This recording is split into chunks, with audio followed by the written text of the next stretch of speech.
الف لام میم ذالک الکتاب لا ریب فیہ. آپ توجہ کیجئے گا, الف لام میم ذالک الکتاب لا ریب فیہ. الف لام میم کا کیا مطلب ہے, کیا معنی ہے, کیا مفہوم ہے؟ مفسرین اس کا ترجمہ اور مطلب یہ بیان کرتے ہیں, الف لام میم اللہ اعلم بمرادہ. کہ اللہ اعلم بمرادہ, کیا ترجمہ کرتے ہیں؟ اللہ اعلم بمرادہ. لیکن بعض عاشق اس کا ترجمہ یوں کرتے ہیں کہ الف لام میم, الف سے اللہ, الف سے اللہ, لام سے جبرائیل امین اور میم سے محمد, میم سے محمد. یہ عاشق اپنے عشق میں ترجمہ کر رہا ہے, یہ عاشق اپنے عشق میں ترجمہ کر رہا ہے, اس کا یہ عشق ہے. عاشق کہتا ہے الف سے اللہ, لام سے جبرائیل ہے, میم سے محمد ہے. الف سے اللہ, قرآن کریم نازل کرنے والے اللہ, وہ اللہ ساری کائنات کا مالک, ساری کائنات کا خالق, ساری کائنات کے بنانے والا وہ ایک اللہ ہے. ساری کائنات کو پیدا کرنے والا وہ ایک اللہ ہے. ساتوں آسمانوں کو بنانے والا وہ ایک اللہ ہے. ساتوں زمینوں کو پیدا کرنے والا ایک اللہ ہے. اللہ الذی خلق سبع سماوات ومن الارض مثلہن. ساتوں آسمانوں کو اللہ نے بنایا ہے, ساتوں زمینوں کو اللہ نے بچھایا ہے. ساتوں آسمانوں کو بغیر ستونوں کے بلندی عطا کی ہے, بغیر ستونوں کے کھڑا کیا ہے. اللہ الذی رفع السماوات بغیر عمل. نیچے ستون کوئی نہیں دیا, اتنا خوبصورت آسمان بنایا, اتنا چمکتا دھمکتا آسمان بنایا. اس آسمان پہ پھر ایک سورج سجایا, وجعلنا سراجا وہاجا. پھر اس پہ ایک چاند سجایا, والقمر قدرناہ منازلا حتی عاد کالعرجون القدیم. اور پھر اس کی چمک کے لیے, اس کی زینت کے لیے اللہ نے ستاروں کو سجایا, ستارے سجا دیے. انا زینا السماء الدنیا بزینت الکواکب. یہ اس اللہ کا قرآن ہے, اس اللہ کا قرآن ہے جس نے ساتوں آسمانوں کو بنایا, جس نے ساتوں زمینوں کو بچھایا. یہ اس اللہ کا قرآن ہے جو عزت دینے والا ہے, ذلت دینے والا ہے. عزت ذلت کا مالک وہ ایک اللہ ہے, نفع نقصان کا مالک وہ ایک اللہ ہے. وہ ساری بگڑیاں بنانے والا ایک اللہ ہے. دن میں رات کو داخل کرنے والا ایک اللہ ہے, رات میں دن کو داخل کرنے والا ایک اللہ ہے. زندہ سے مردہ کو پیدا کرنے والا ایک اللہ ہے, مردہ سے زندہ کو پیدا کرنے والا ایک اللہ ہے. قل اللہم مالک الملک تؤتی الملک من تشاء وتنزع الملك ممن تشاء وتعز من تشاء وتذل من تشاء بيدك الخير إنك على كل شيء قدير. تولج الليل في النهار وتولج النهار في الليل وتخرج الحي من الميت وتخرج الميت من الحي وترزق من تشاء بغير حساب. یہ اس خالق کا, اس مالک کا, اس ساری کائنات کے بنانے والے رب کا کلام ہے جو ساری کائنات کا تن تنہا بادشاہ ہے. ساری کائنات کو اس اللہ نے بنایا. یہ اس اللہ کا کلام ہے, یہ اس اللہ وحدہ لا شریک لہ کا کلام ہے, یہ اس اللہ کا کلام ہے. دیکھیں تورات, زبور, انجیل یہ اللہ کی کتابیں ہیں, یہ سب اللہ کی کتابیں ہیں. آپ کی توجہ ہے, تورات اللہ کی کتاب ہے, زبور اللہ کی کتاب ہے, انجیل اللہ کی کتاب ہے, قرآن بھی اللہ کی کتاب ہے. لیکن تین کتابوں میں اور ایک قرآن میں فرق کیا ہے کہ یہ کتابیں ہیں اور صرف کتابیں ہیں. قرآن کتاب ہے لیکن صرف کتاب نہیں بلکہ یہ اللہ کا کلام بھی ہے اور قرآن بھی ہے. یہ اللہ کا کلام بھی ہے, اللہ کی ذات سے نکلے ہوئے الفاظ ہیں. تورات لکھی ہوئی کتاب ملی, تورات لکھی ہوئی موسیٰ علیہ السلام تک پہنچتی ہے, زبور لکھی ہوئی ملتی ہے اور انجیل لکھی ہوئی ملتی ہے. ان کو حکم دیا جاتا ہے اپنے عبادت خانے میں تشریف لے جائیں.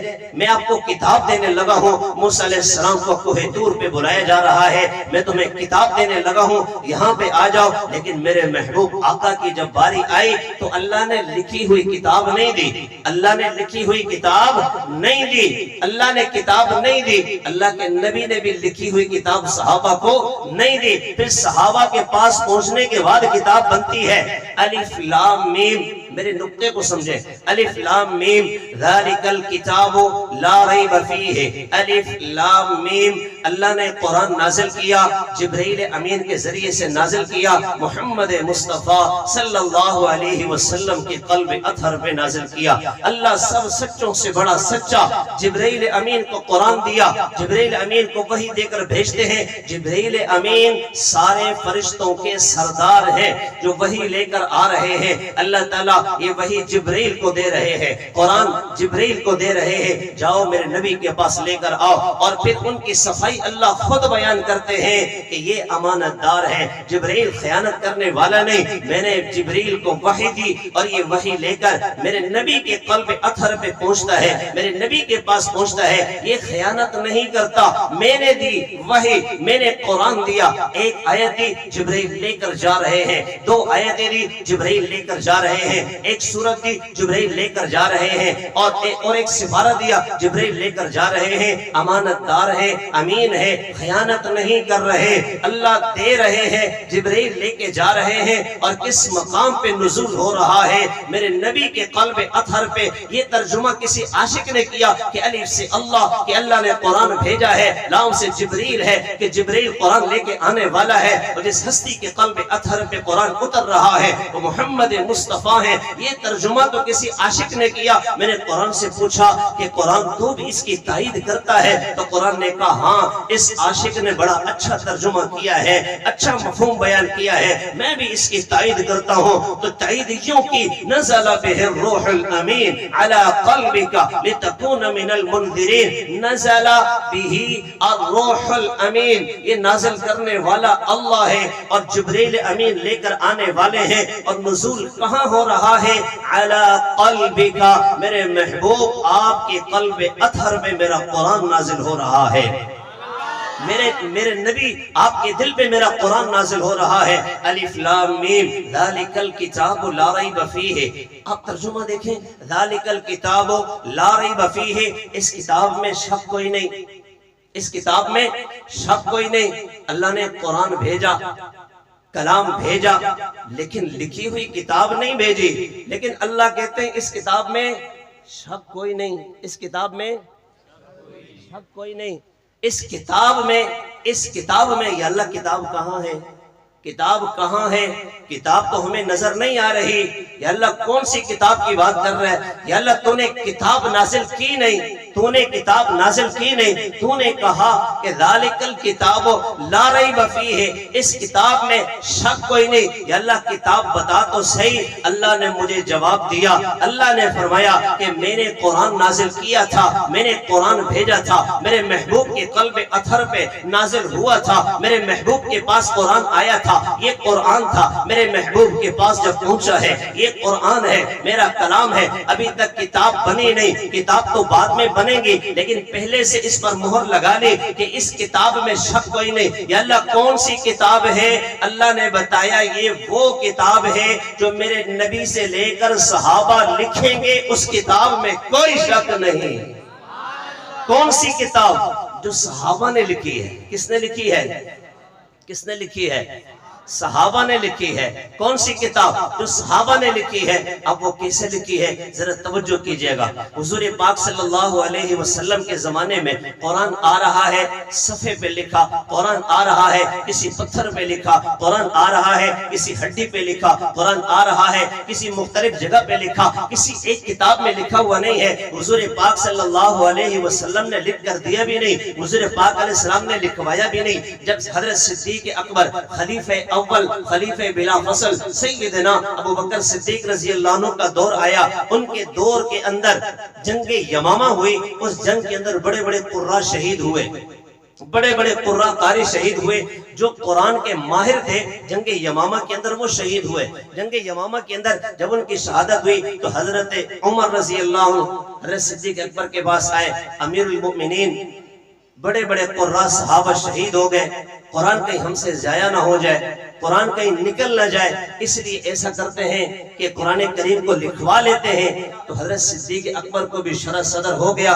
حضرت صدیق اکبر نے پھر حکم دیا کہ بھائی قرآن کریم جہاں جہاں کہیں لکھا ہوا ہے وہ لے کر آؤ، اور پھر سب کو جہاں ہڈیوں پہ لکھا ہوا ہے، پتھروں پہ لکھا ہوا ہے، کہیں کسی صفحے پہ لکھا ہوا ہے، مختلف جگہوں پہ لکھا ہوا ہے، جس صحابی کے پاس قرآن کریم کا جو جو حصہ ہے وہ لے کر آؤ۔ حضرت صدیق اکبر کی نگرانی میں، چونکہ وہ امیر المؤمنین ہے، خلیفۃ المسلمین ہے، وہ لے کر آئے۔ جب ان کے پاس یہ پہنچا تو انہوں نے اس قرآن کو جمع کیا، اس قرآن کو جمع کیا۔ کتاب کسے کہتے ہیں؟ کتاب کسے کہتے ہیں؟ ایک مسودہ ان کے پاس پہنچتا ہے، دونوں سائڈ پہ گدے لگتے ہیں، بائنڈنگ ہوتی ہے، اس بائنڈنگ کے اندر جو جمع ہوتا ہے اسے کیا کہتے ہیں؟ کتاب۔ ایک شخص آ کر کہتا ہے حضرت یہاں اپنی تقریر لکھ لیں، میں کتاب لکھنے لگا ہوں۔ حضرت پوچھتے ہیں کہ کتاب کہاں پہ ہے؟ تو جواب ملتا ہے کتاب بعد میں آئے گی، یہ مسودہ ہے، آپ اس پہ تقریر لکھ لیں۔ وہ تقریر لکھ لیتے ہیں کہ بھئی میں نے یہ فلاں فلاں جگہ سے پڑھا ہے، بڑی اچھی کتاب ہے، صحیح کتاب ہے، ٹھیک کتاب ہے، یہاں مسودہ ہے، اس پر تقریر لکھی جا رہی ہے۔ جب یہ مسودہ اللہ نے اپنے نبی کو دیا ہے اس وقت ہی تقریر لکھ لی، ذالک الکتاب لا ریب فیہ، یہ وہ کتاب ہے۔ ایک عاشق ترجمہ کرنے لگے، کیا ترجمہ کیا؟ ذالک الکتاب لا ریب فیہ۔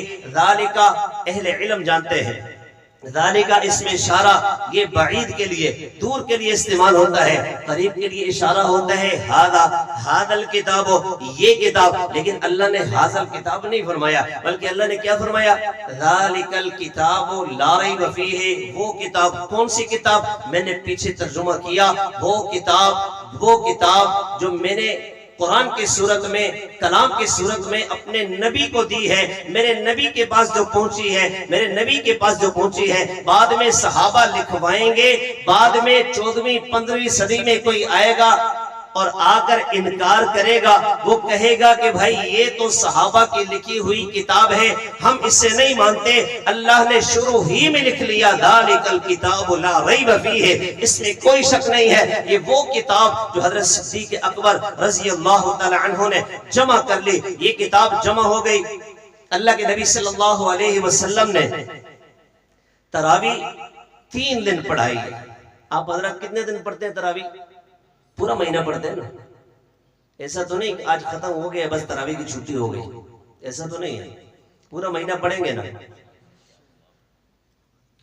اللہ کے نبی نے کتنے دن پڑھی ہے؟ 3 دن پڑھی ہے۔ کتنے؟ 3 دن پڑھی ہے۔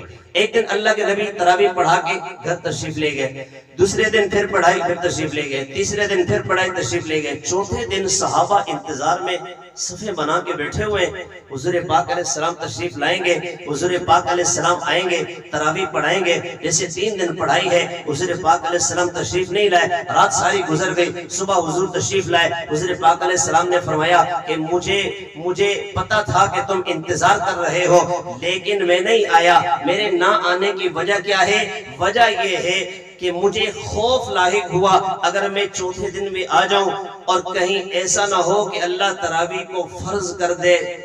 اب حضرت عمر کا زمانہ آیا، حضرت عمر کا دور آیا، خلیفہ دوم کا دور آیا، وہ ہستی جن کے بارے میں اللہ کے نبی نے فرمایا لو کان بعدی نبی لکان عمر، اس ہستی کا دور آیا، خلیفہ دوم ان کا دور آیا۔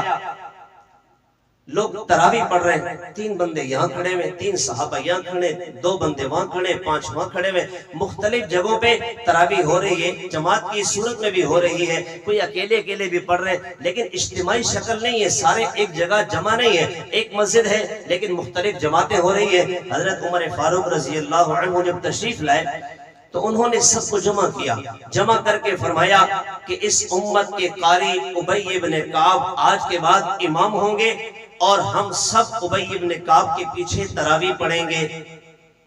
اب صحابہ تو صحابہ تھے، فوراً اعتراض کیا، اللہ کے نبی نے جو کام نہیں کیا وہ کام آپ کیوں کروا رہے ہیں؟ اللہ کے نبی نے جو کام نہیں کیا آپ کیوں کروا رہے ہیں؟ امیر المؤمنین آپ ایسا کام کیوں کروا رہے ہیں؟ صحابہ نئی چیز برداشت کر نہیں رہے، ان کے ذہن میں یہ تھا کہ شاید یہ کوئی نئی چیز ہے، انہوں نے اعتراض کیا، آپ ایسا کام کر رہے ہیں جو حضور نے نہیں کیا۔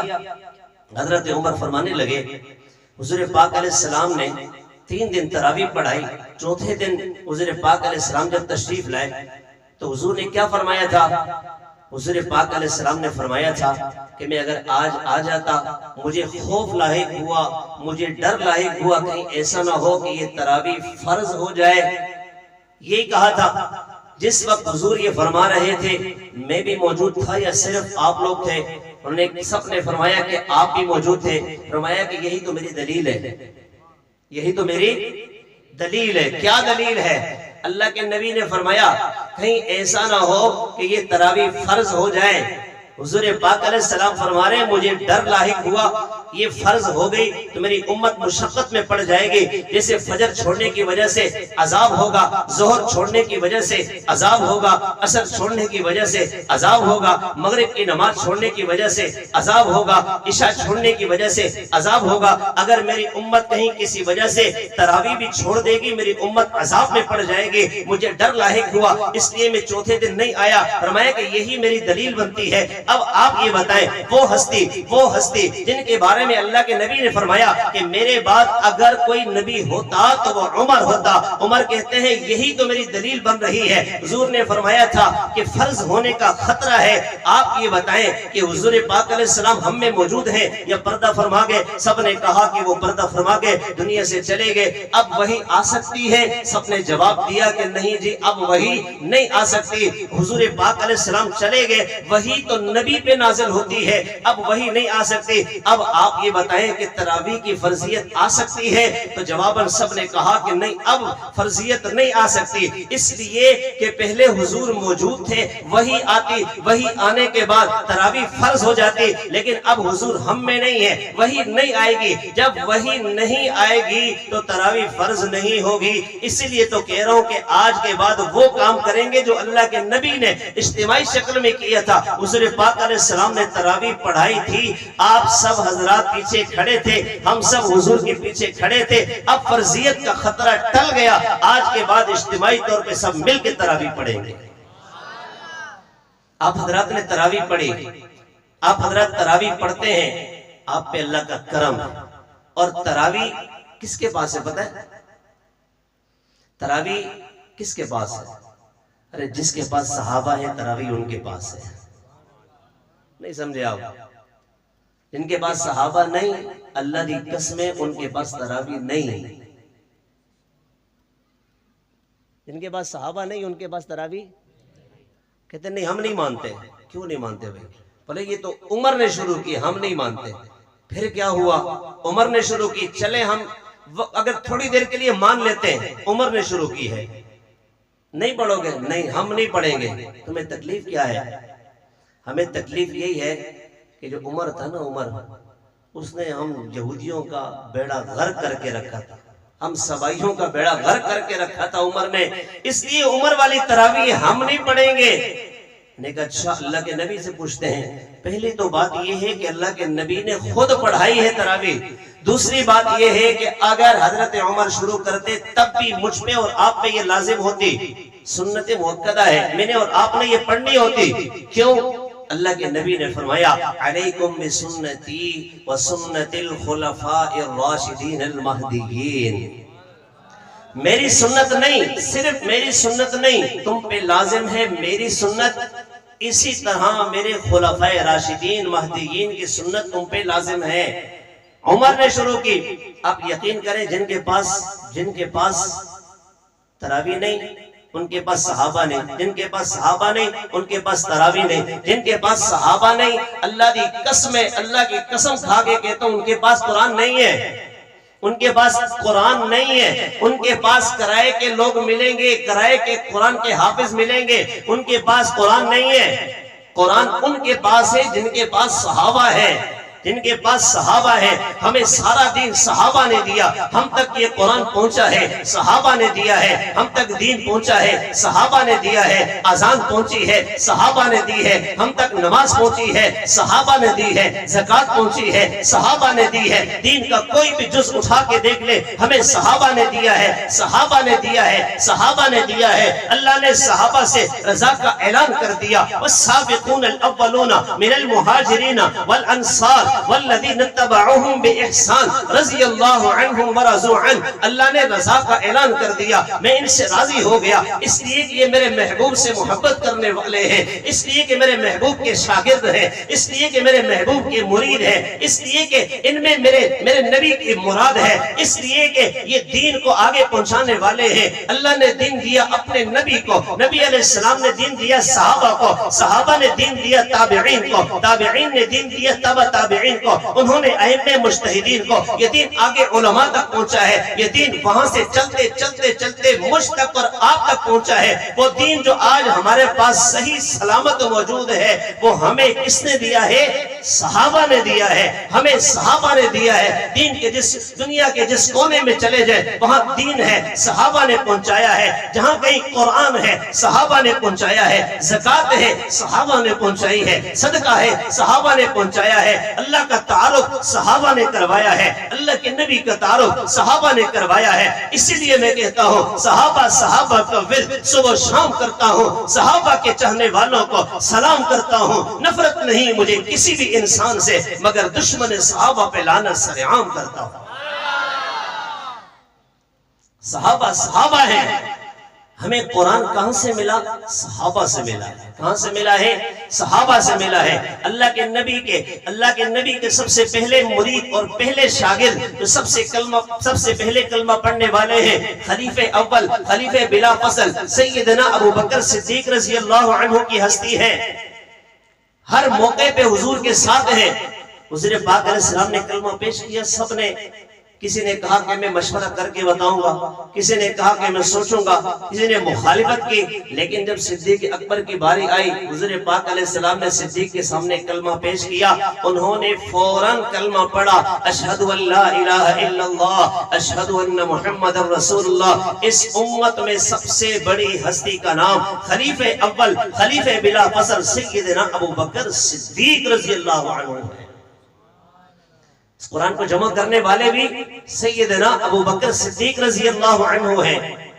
صدیق اولئک الذین انعم اللہ علیہم من النبیین والصدیقین والشہداء والصالحین وحسن اولئک الرفیقا۔ اولئک الذین انعم اللہ علیہم سب سے پہلے نمبر پہ من النبیین، پھر والصدیقین، دوسرا درجہ کس کا ہے؟ صداقت کا ہے۔ صدیقین میں سب سے بڑے صدیق کا نام کیا ہے؟ سیدنا ابو بکر صدیق رضی اللہ تعالی عنہ۔ حضور کے صحابی خلیفہ اول ہے، خلیفہ بلا فصل ہے، ہم تک قرآن انہوں نے پہنچایا ہے۔ اور پھر حضرت صدیق اکبر رضی اللہ عنہ، ان کے بعد دور عمر فاروق آتا ہے، فاروقی دور آتا ہے، پھر حضرت عثمان غنی رضی اللہ عنہ کا دور آتا ہے۔ یہاں پر ایک اور بات سمجھے، میں اپنی بات کو ختم کرنے کی طرف چل رہا ہوں۔ حضرت عثمان غنی رضی اللہ عنہ کا دور آیا، مختلف قراتیں ہوا کرتی تھی، یہ قرآن حضرات جانتے ہیں مختلف قراتیں ہیں، کیا کہتے ہیں؟ سوا عشرہ، قرات سوا عشرہ، کیا کہتے ہیں؟ قرات سوا عشرہ۔ الحمدللہ وہ محفوظ ہے، الحمدللہ محفوظ ہے، لیکن میرے اور آپ کے پاس ایک قرآن ہے، اس کے اندر تو قراتیں نہیں لکھی ہوئی، اس کے اندر صرف ایک ہی قرات ہے، اس کے اندر صرف ایک ہی قرات ہے۔ آپ سعودیہ چلے جائے، وہاں قرآن کریم رکھا ہوگا، وہی قرآن اس میں جو لکھا ہے وہی کچھ یہاں ہمارے پاس قرآن میں لکھا ہوگا۔ جو مدینہ میں قرآن موجود ہے اس میں جو لکھا ہے وہی کچھ یہاں ہمارے قرآن میں لکھا ہوگا۔ آپ مصر چلے جائیں، وہاں پر قرآن وہی ہے جو ہمارے پاس ہے۔ دنیا کے جس کونے میں چلے جائیں 30 پاروں والا قرآن ہے۔ کتنے پاروں والا؟ 30 پاروں والا قرآن۔ یہ بالکل ٹھیک قرآن ہے، بالکل صحیح قرآن ہے، صحیح سالم قرآن ہے۔ ایسا نہیں ہے کہ سپارے اس کے 40 تھے 10 جو ہے وہ بکری کھا گئی، یہ جھوٹ ہے۔ یہ کیا ہے؟ کتنے سپاروں والا قرآن صحیح ہے؟ 30 پاروں والا۔ میرے جو بچے ہیں یا جنہوں نے تراویح پڑھائی ہے، جو حافظ قرآن ہے، کتنے سپارے حفظ کرتے ہیں؟ کتنے کرتے ہیں؟ 30 پارے حفظ کرتے ہیں۔ جو حافظ نہیں، اللہ ان کو بھی حافظ بنائے۔ قاری نصیر صاحب کی اللہ زندگی میں برکتیں عطا فرمائے۔ ماشاءاللہ دل باغ باغ ہو جاتا ہے ان بچوں کو دیکھ کے۔ اللہ ان کو سلامت رکھے، اللہ ان کو آباد رکھے، اللہ پاک ان کو اور بھی بلند کرے، اللہ ان کو اور بھی ترقی نصیب فرمائے۔ دل خوش کر دیتے ہیں، یہ قرآن کے عاشق ہیں، اور جو قرآن کے عاشق ہیں اللہ ان سے محبت کرتے ہیں۔